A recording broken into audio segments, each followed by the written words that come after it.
कोयला राजधानी धनबाद में आज क्या कुछ खास रहने वाला है, इस पर अधिक बात करने के लिए धनबाद से हमारे संवाददाता प्रकाश हमारे साथ बने हुए हैं। प्रकाश, आज क्या कुछ खास रहने वाला है कोयला राजधानी धनबाद में?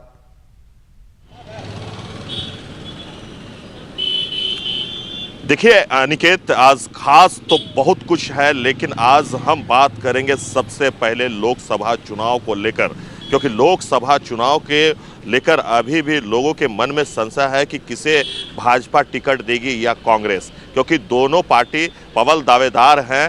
कांग्रेस के ओर से जिस प्रकार से नाम उछाले जा रहे हैं, वहीं भाजपा के ओर से भी 5 से 6 लोग ऐसे हैं जो दिल्ली में डेरा डाले हुए हैं और उन्हें उम्मीद है कि शायद इस बार पीएन सिंह को टिकट ना मिले और उन्हें टिकट मिल जाए, क्योंकि धनबाद और गिरिडीह चतरा 3 जगहों का टिकट जो है अभी तक होल्ड पे रखा गया है। तो ऐसे में माना जा रहा है कि इस बार धनबाद के सांसद पशुपतिनाथ सिंह जो है उनका टिकट कट सकता है। तो ऐसे में कोयलांचल में सरगर्मियां तेज हो गई है, लॉबिंग अभी भी जारी है। लोगों को समझ में नहीं आ रहा है कि टिकट किनको मिलेगा, कौन होगा धनबाद लोकसभा के प्रत्याशी, किनके सर सजेगा जीत का सहरा। तो ये चर्चाओं का विषय जो है ना पूरी तरह से गर्म हो चुका है। हर चाय दुकान पर, हर ठेले पर, हर चौक चौराहे पर सिर्फ एक ही बात हो रही है कि बीजेपी आला कमान इस बार धनबाद लोकसभा से किन्हें अपना उम्मीदवार बनाती है। अगर कांग्रेस की बात करें तो कांग्रेस में भी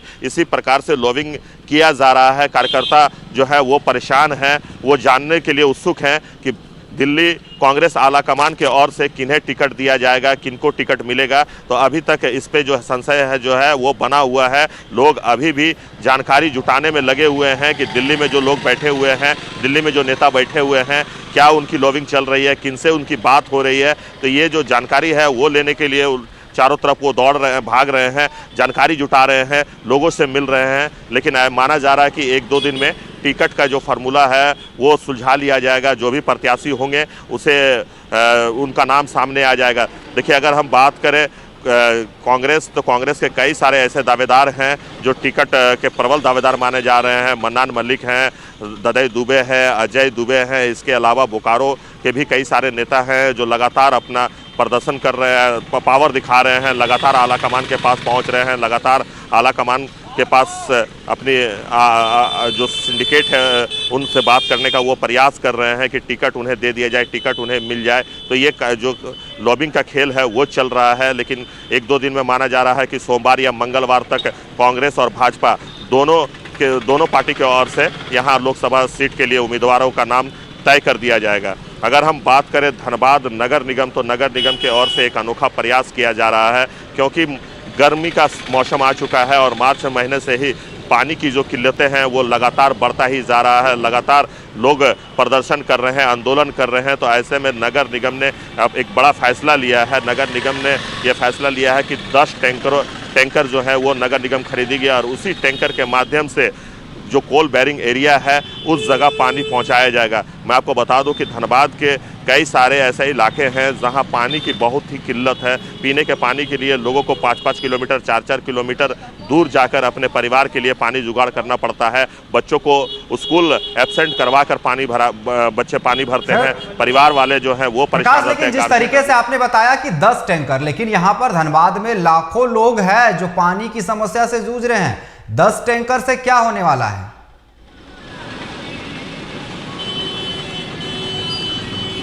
देखिए, जो नगर निगम ने अभी जो बैठक में फैसला लिया है उसमें ये कहा गया है कि 10 टैंकरों से हम सिर्फ कोल बेरिंग क्षेत्र जैसे कि आप मान लीजिए कि लोधना का क्षेत्र हुआ, जयरामपुर का क्षेत्र हुआ, भगतडी का क्षेत्र हुआ, आप कतरास केंदुआ, उस प्रकार के जो कोल बेरिंग क्षेत्र हैं जहां पानी नहीं पहुंच पाता है नगर निगम का, जहां पानी के लिए लोगों को अक्सर रात भर जागना पड़ता है, जहां पानी के लिए लोग सिर फुड़ौवर करते हैं, वो ऐसे जगहों पर पहले जला आपूर्ति जो है वो टैंकर के माध्यम से किया जाएगा। टैंकर के माध्यम से इसलिए किया जाएगा क्योंकि ये भी कहा जा रहा है कि जो नगर निगम के द्वारा जो भूतोड़ मंदिर में जो पानी का बड़ा टैंक बनाया गया है उससे धनबाद वासियों को पानी का सप्लाई हो जाएगा और पानी की दिक्कत धनबाद वासियों को नहीं होगी। लेकिन आसपास के जो इलाके हैं वहां पानी की समस्याओं से लोगों को जूझना पड़ता है और उन समस्याओं को देखते हुए निगम ने यह फैसला लिया है कि 10 अभी तो गर्मी शुरू भी नहीं हुई है, ये हर साल का यही हाल होता है।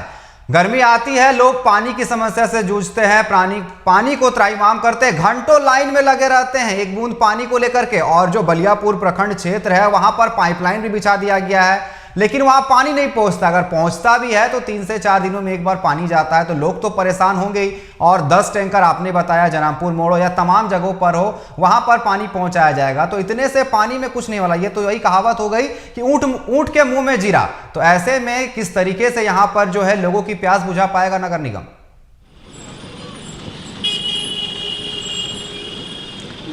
देखिए, मैं आपको बता दूं कि धनबाद नगर निगम में 55 वार्ड है और 55 वार्ड के लिए नगर निगम के ओर से प्लानिंग जो है वो तैयार किया जा रहा है। अगर हम बलियापुर की बात करें, हम अगर निरसा की बात करें, तो देखिए ये पंचायत क्षेत्र में आता है और जिला परिषद के द्वारा पानी का जो टैंकर है वो सप्लाई किया जाता है, पानी का सप्लाई जिला परिषद की ओर से किया जाता है। अगर नगर निगम क्षेत्र की बात करें तो नगर निगम क्षेत्र के 55 वार्डों के लिए ये तैयारियां नगर निगम की ओर से किया जा रहा। आपने बिल्कुल सही कहा कि ऊंट के मुंह में जीरा, क्योंकि 10 टैंकर से ये जला आपूर्ति नहीं हो सकती है। क्योंकि अभी देखिए मार्च का महीना है और अभी का जो टेम्परेचर है वो 30 के लगभग पहुंच चुका है। तो ऐसा माना जा रहा है कि जैसे जैसे दिन बढ़ेगा वैसे वैसे टेम्परेचर में भी वृद्धि होगी। और पानी की समस्याओं से ये कोई पहली बार नहीं है कि पानी की समस्याओं से लोगों को दो चार होना पड़ता है। हर वर्ष लोग पानी के लिए सड़कों पर उतरकर आंदोलन करते हैं, पानी के लिए लोग मारपीट करते हैं, पानी के लिए लोग रात रात भर जागते हैं, लाइन लगाते हैं, पानी खरीद कर लोगों को पीना पड़ता है।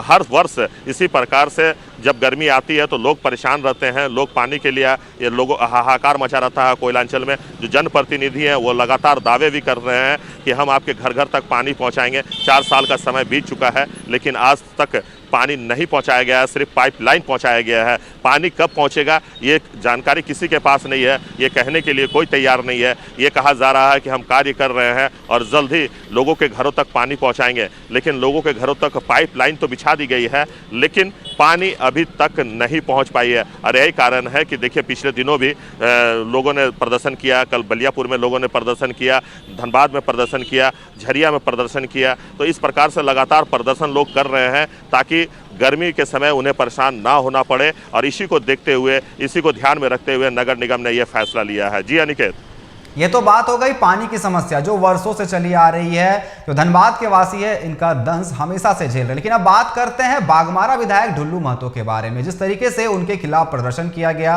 बताया गया कि जमीन हड़पने का आरोप लगाया गया। इसको लेकर के तमाम जो रणधीर वर्मा चौक पर है, कल भी वहां पर प्रदर्शन किए गए जिसका समर्थन जेएमएम ने भी किया है।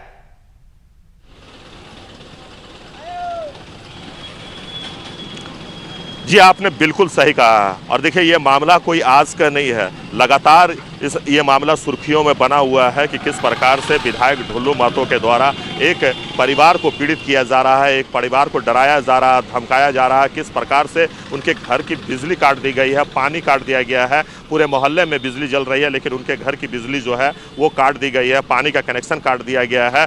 सिर्फ इतना ही नहीं, उनको यहाँ जो पीड़ित है उनका कहना है कि ढुल्लू महतो के द्वारा लगातार उनके समर्थकों के द्वारा उन्हें धमकाया जा रहा है। उन्हें ये कहा जा रहा है कि आप धनबाद छोड़कर चले जाएं, कहीं और बस जाएं, वरना आपकी जान भी जा सकती है। देखिए ढुल्लू महतो का जो विवाद है वो जब से राम मंदिर बना है उसी दौरान से वहाँ पे वो विवाद चल रहा है और एक दुकान को लेकर विवाद चल रहा है, ज़मीन को लेकर विवाद चल रहा है। जो पीड़ित पक्ष है उनका कहना है कि ये ज़मीन हमारी है और ढुल्लू महतो ने जबरन हमारी ज़मीन पर कब्जा कर रखा है और वो उस ज़मीन पर अपना दुकान बनाना चाहते हैं, अपना दुकान बनाकर अपने परिवार का भरण पोषण करना चाहते हैं। लेकिन विधायक ढुल्लू महतो के द्वारा साफ तौर पर उन्हें इनकार कर दिया गया है। जिला प्रशासन से लेकर हर एक जगह वो अपनी फरियाद लेकर गई है, अपनी फरियाद सुनाया गया, अपनी फरियाद लेकर वो पहुंचे हैं। लेकिन विधायक ढुल्लू महतो के दबंगता के कारण कोई भी अधिकारी, कोई भी लोग जो हैं, कोई भी समाज सेवी उनके समर्थन में नहीं आ रहे थे। लेकिन पहली बार उन्हें जेएमएम का समर्थन मिला है। जेएमएम के तमाम बड़े नेता जो हैं वो उनके समर्थन पे कल रणधीर वर्मा चौक पर पहुंचकर उनका हौसला अफजाई किया गया है, उनके साथ धरना दिया है और उन्होंने कहा है कि सरकार हमारी है और हमारे सरकार में किसी को भी पीड़ित करने का अधिकार नहीं है। जो पीड़ित कर ढुल्लू महतो की तरफ से किया जा रहा है उन्हें उस पर जल्द ही लगाम लगाया जाएगा कि सरकार तक अपनी बात प्रकाश, ये विवाद तो कई सालों से चल रहा है लेकिन जिस तरीके से आपने बताया कि जेएमएम के बड़े नेता समर्थन कर रहे हैं इसका, कहीं ना कहीं लोकसभा और विधानसभा चुनाव आने वाले, तो कहीं ना कहीं जेएमएम कहीं अपना रोटी सेकने का तो काम नहीं कर रही है इस मुद्दे को लेकर के?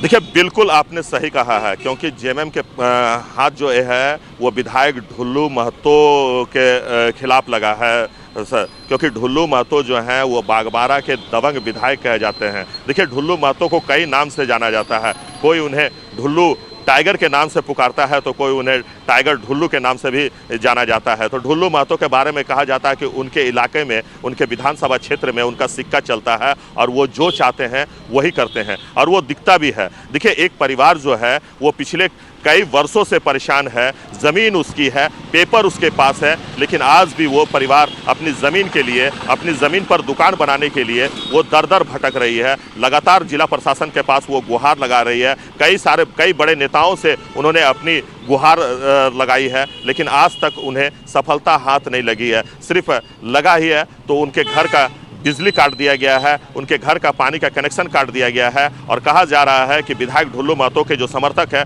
उनके द्वारा लगातार उन्हें धमकी दी जा रही है। यही कारण है कि महिला पीड़ित परिवार अपने पूरे परिवार के साथ रणधीर वर्मा चौक पर पिछले कई दिनों से धरने पर बैठे हुए हैं, और उस धरने को उठाने का भी प्रयास किया जा रहा है। बागमारा के सीओ भी पहुंचे थे, उन्होंने कहा कि आपका जो भी डिमांड है उसे पूरा कर दिया जाएगा, आप धरना स्थल को छोड़ दें, आप धरना ना दें। लेकिन जैसे ही धरना समाप्त होती है, फिर ढाक के तीन पाथी, क्योंकि सीओ साहब फिर अपने ऑफिस में चले जाते हैं, अपना कार्यभार संभाल लेते हैं, लेकिन उस जगह जाकर उन महिला को अधिकार दिलाने का हिम्मत जो है वो सीओ साहब भी नहीं उठा पाते हैं, अधिकारी भी नहीं उठा पाते हैं। और यही कारण है कि लगातार वो महिला प्रदर्शन कर रही है, लगातार समाज सेवी जो है उनके समर्थन में आकर वहां प्रदर्शन कर रहे हैं, धरना दे रहे हैं। और इसी कड़ी को आगे बढ़ाते हुए जेएमएम के जिला अध्यक्ष के साथ जिला प्रदेश के प्रवक्ता समेत तमाम कार्यकर्ता जो हैं जो रणधीर वर्मा चौक पहुंचे और उन्होंने धरना दिया है। और धरना के साथ ये भी कहा गया है कि अगर आपके डिमांड पूरा नहीं होता है, अगर आपकी बातों को नहीं सुना जाता है,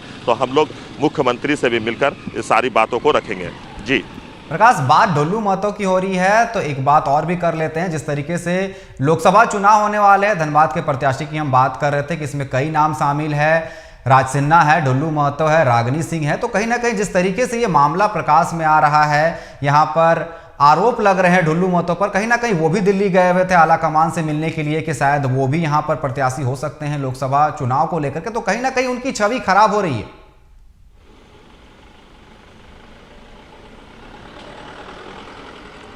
देखिए, आपने बिल्कुल सही कहा, क्योंकि ढुल्लू महतो भी प्रबल दावेदार माने जा रहे हैं लोकसभा टिकट के लिए।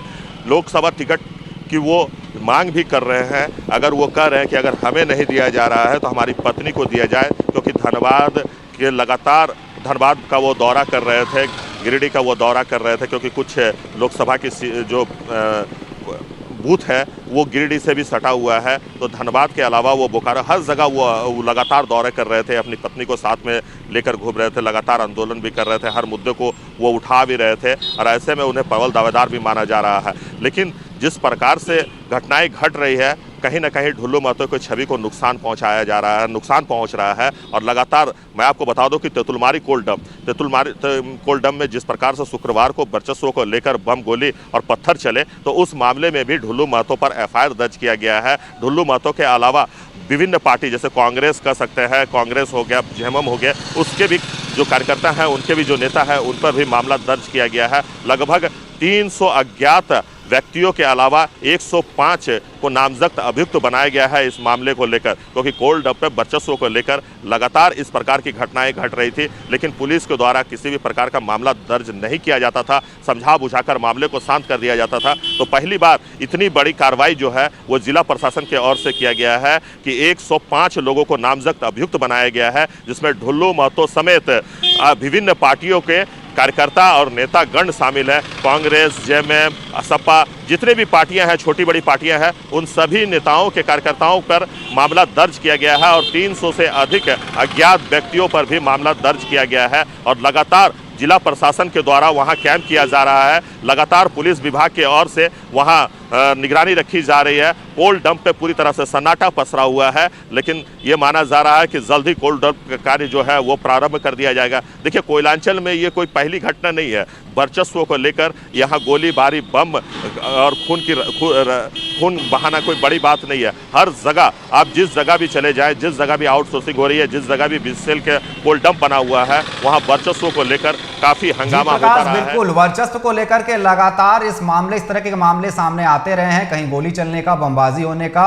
लेकिन जिस तरीके से आपने बताया कि 105 नामजद लोगों के खिलाफ यहाँ पर केस दायर किया गया, कहीं ना कहीं इस पर जांच भी होनी चाहिए। फिलहाल आपका हमारे साथ जुड़ने के लिए और तमाम बातचीत करने के लिए बहुत बहुत धन्यवाद। तो धनबाद में सियासी पारा चढ़ा हुआ है लोकसभा चुनाव को लेकर के, प्रत्याशी को लेकर के वेट एंड वॉच का खेल यहां पर कांग्रेस खेल रही है, तो वहीं बीजेपी की तरफ से प्रत्याशी के नामों पर फिलहाल चर्चा हो रही है। जल्दी इसका खुलासा हो सकता है। फिलहाल इस बुलेटिन में अभी बस इतना ही। बने रहे टीवी 45 के साथ। नमस्कार।